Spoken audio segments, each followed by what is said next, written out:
उकाड़ा थाना रावी की हदूद में डकैती की वारदात, जख्मत व राहगीर को फायर मारकर जख्मी कर दिया।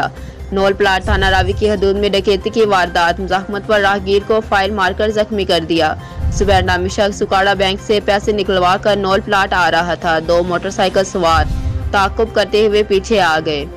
नौल प्लाट मेरा के करीब सुबैर नामी शख्स को रोका। मोटरसाइकिल ना रोकने पर डाकुओं ने फायर मार दिया। थाना रावी पुलिस मौका पर ना पहुंच सकी और जख्मी जुबैर को इब्तदाई तिब्बी इमदाद ना दी जा सकी। बाद रेस्क्यू 1122 ने जुबैर को RHC अस्पताल बामा बाला मुंतकिल कर दिया। रिपोर्ट रायल इस्वान रेनाला खुर्द।